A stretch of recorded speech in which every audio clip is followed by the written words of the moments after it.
Hello and welcome to Care Conversations, brought to you by Nurse Registry. This is your trusted space for straightforward and useful health topics that matter the most to you and your family. From managing chronic conditions to understanding what quality nursing care really looks like, we're here to empower you with knowledge that makes a difference. I'm glad you're here. Let's get started.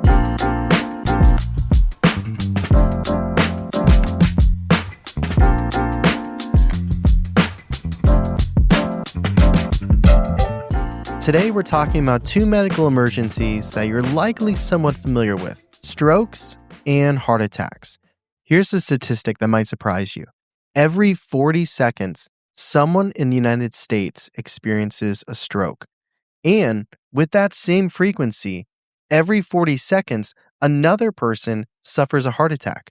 Unfortunately, these aren't rare events. They're happening constantly all around us. And knowing how to distinguish between these two cardiovascular emergencies isn't just helpful, it's potentially life-saving. Did you know they affect different organs and they have different warning signs, and recognizing which one someone is experiencing can help you respond more effectively when every second counts. So today, we're going to walk through what happens inside your body during each emergency, how to recognize the distinct warning signs, why timing is critical, and what you can do to prevent both of these conditions. Because whether you're concerned about your own health or you want to protect loved ones, this knowledge empowers you to act confidently during medical emergencies. Let's dive in. All right, let's start with the most basic distinction, because this is the foundation of everything we're going to talk about. A stroke affects the brain, while a heart attack affects, you guessed it, the heart. Both are caused by interrupted blood flow to vital organs, but the location of the blockage determines which life-threatening emergency you're facing. Think of it this way. Both your brain and your heart are incredibly demanding organs that need a constant supply of oxygen-rich blood to function. And when that supply gets cut off, cells start dying within minutes.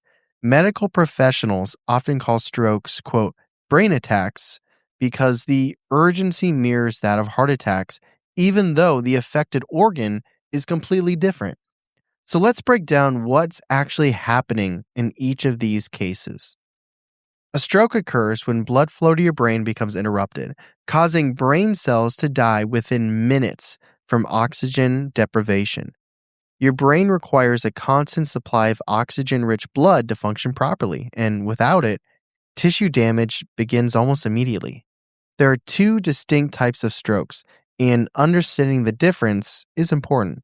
Ischemic strokes account for approximately 87% of all cases. These occur when a blood clot blocks one of your cerebral arteries supplying blood to your brain. Here's how it typically happens. These clots often form elsewhere in your body, maybe in your heart or in the arteries in your neck, and then they travel through the bloodstream until they lodge in a smaller brain vessel.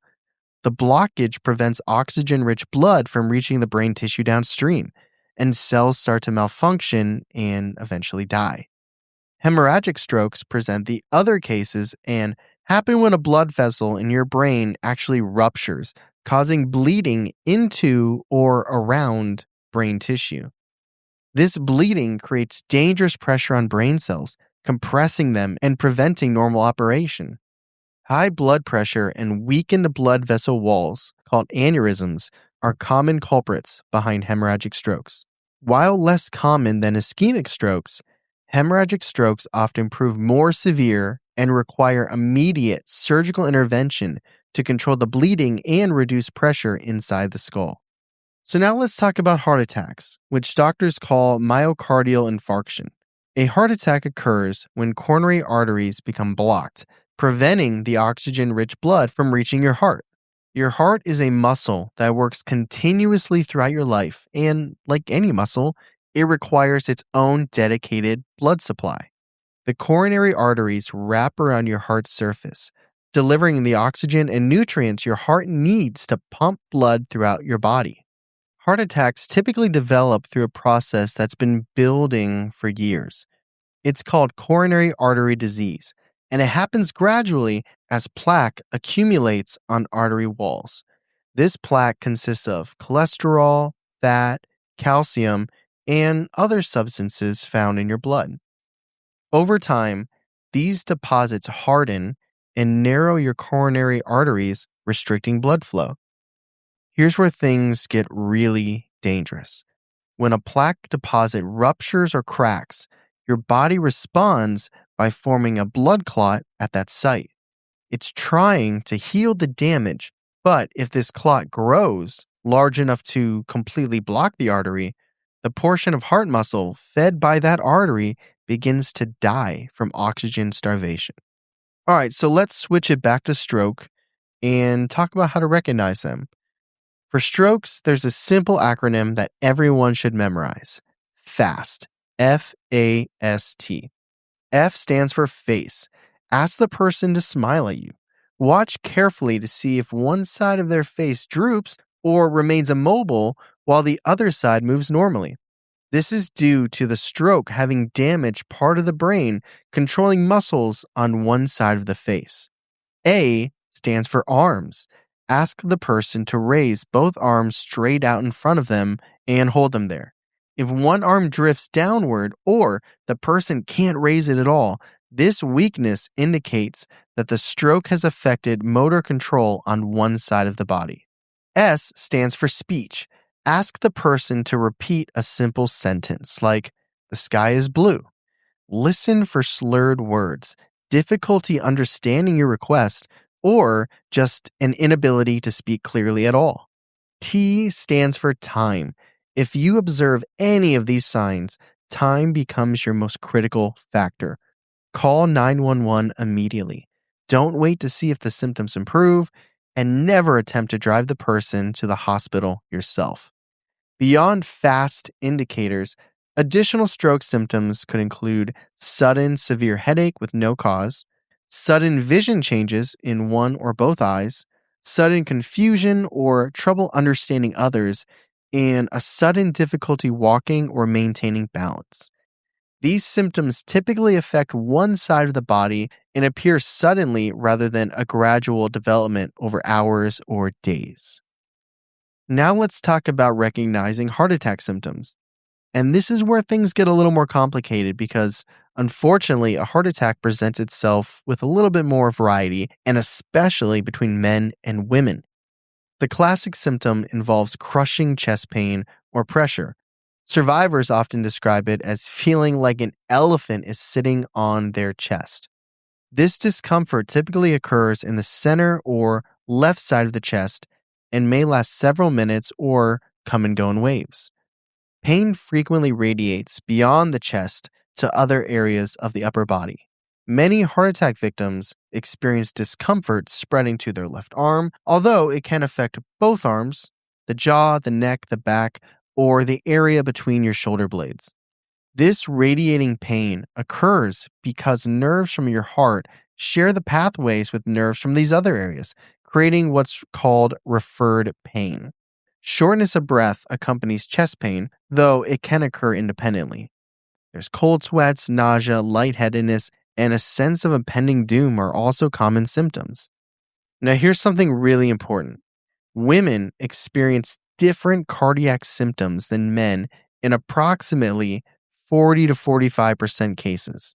This statistic contributes to delayed treatment and worse outcomes, unfortunately, for female heart attack patients. Women more commonly report back pain, jaw pain, nausea and vomiting, shortness of breath, and unusual fatigue without any chest pain whatsoever. These atypical presentations mean women and their families may not recognize they're experiencing a heart emergency until dangerous delays have occurred. Let's talk about what puts you at risk for both of these conditions because there's actually a lot of overlap.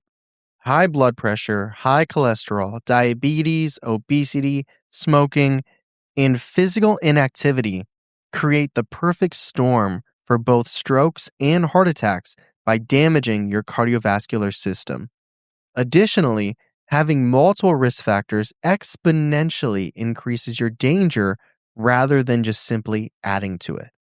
High blood pressure damages artery walls throughout your body, making them more susceptible to plaque buildup and more likely to develop weak spots that can rupture. High cholesterol provides the raw material for plaque deposits that narrow both coronary and cerebral arteries. This cholesterol embeds itself in damaged artery walls, oxidizes, and triggers inflammation. Diabetes accelerates vascular damage through multiple mechanisms. High blood sugar levels damage the delicate inner linings of blood vessels, promotes inflammation, and make blood more likely to clot. Diabetic patients face 2 to 4 times higher risk of cardiovascular disease. And smoking introduces thousands of harmful chemicals in your bloodstream with every cigarette. These chemicals damage blood vessel linings, reduce oxygen in your blood, make blood more prone to clotting, and mess up your cholesterol levels. So while many risk factors overlap, certain conditions specifically predispose you to strokes or heart attacks. Atrial fibrillation, an irregular, often rapid heartbeat, dramatically increases stroke risk without significantly affecting heart attack risk. During atrial fibrillation, your heart's upper chambers quiver ineffectively rather than contracting properly. This abnormal rhythm allows blood to pool in your heart's chambers, where it can form clots. When these clots break free and travel to your brain, they cause strokes. People with atrial fibrillation face a 5-fold increased stroke risk, which is why many receive blood-thinning medications as preventative therapy. Previous transient ischemic attacks, often called mini-strokes, serve as powerful predictors of future strokes. Approximately 1/3 of people who experience a TIA will eventually have a full stroke, with the highest risk occurring in the days and weeks immediately following the TIA. Family history of heart disease significantly elevates heart attack risk, particularly when close relatives experience heart problems before age 55 for men and 65 for women. While you can't change your genetics, knowing your family history allows for earlier screening and more aggressive risk factor management. Let me tell you something that might sound dramatic, but is absolutely true. Time is brain and time is muscle. These aren't just catchy medical phrases. They reflect the biological reality that every minute of blocked blood flow destroys more tissue. For ischemic strokes, there's a powerful clot-busting medication, but it must be administered within 3 to 4.5 hours of symptom onset to be effective. Brain cells can survive temporarily without oxygen, but after several hours, even restored blood flow can't revive dead tissue. Heart attack treatment follows similar time sensitivity principles. The goal is to perform cardiac catheterization with angioplasty, where specialists often block coronary arteries using balloon-tipped catheters and stents within 90 minutes of hospital arrival. This door-to-balloon time directly correlates with patient survival and recovery. The longer your heart muscle goes without oxygen, the more tissue dies, and the higher your risk of complications, including dangerous heart rhythm abnormalities, heart failure, and cardiac arrest. Bottom line, an early treatment not only saves lives but dramatically improves quality of life by preserving heart and brain function that would otherwise be permanently lost. Let me close with some thoughts on recovery and prevention, because surviving a stroke or a heart attack, it's just the beginning of the journey. Professional nursing care bridges that critical gap between hospital discharge and full recovery. At Nurse Registry, licensed RNs and LVNs deliver comprehensive in-home care for patients recovering from strokes, heart attacks, and other serious cardiovascular events. After a stroke or heart attack, you'll likely take multiple medications, including blood thinners, blood pressure medications, and potentially many others. Your home nurse will provide expert medication management to ensure you're taking everything correctly and on schedule. For stroke patients, rehabilitation requires specialized nursing support. Your nurse will assist with prescribed physical therapy exercises, help patients relearn activities of just normal daily living, and monitor for depression and cognitive changes that are common after a stroke. Now let's talk about prevention, because adopting a heart healthy lifestyle will reduce your risk for both stroke and heart attack simultaneously. Dietary modifications provide powerful risk reduction. The Mediterranean diet, rich in fruits, vegetables, whole grains, fish, nuts, and olive oil, has demonstrated remarkable cardiovascular benefits. Just start with simple swaps. Replace butter with olive oil. Choose fish a couple times a week instead of red meat. Snack on unsalted nuts instead of processed foods. And always fill your plate with colorful vegetables. Regular physical activity strengthens your heart muscle and improves blood vessel function. Aim for at least 150 minutes of moderate intensity aerobic activity weekly, which is about 30 minutes a day, 5 days a week. Walking, swimming, cycling, and dancing all qualify.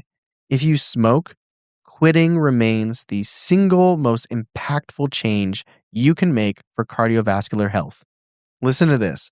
Within 20 minutes of your last cigarette, your heart rate and blood pressure drop. After 1 year, your excess heart attack risk drops by half. Also, regular health screenings allow early detection and management of risk factors. Adults should have blood pressure checked at least annually and cholesterol levels assessed every 4 to 6 years. Look, knowing the difference between stroke and heart attack empowers you to recognize emergencies quickly and respond appropriately. Remember, a stroke affects the brain, a heart attack affects the heart. Both demand immediate medical attention by calling 911. For strokes, think fast. Face, arms, speech, time. For heart attacks, watch for the chest pain or pressure, radiating pain, shortness of breath, and remember that women often experience different symptoms. Time is critical for both conditions. Do not wait. Do not drive them to the hospital. Call 911 and let the professionals do their job. And whether you're recovering from one of these events or working to prevent them, know that you don't have to do it alone. Professional support is always available, and small lifestyle changes can make a tremendous difference in protecting both your heart and your brain.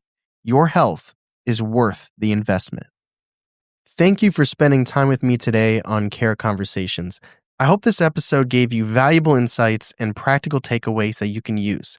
If you found this helpful, please subscribe and share it with someone who might benefit. Remember, quality care starts with quality information. And whether you're managing your own health or caring for a family member, you don't have to navigate alone. For more resources and expert nursing care, visit nurseregistry.com. But thank you so much for listening, and until next time, take care.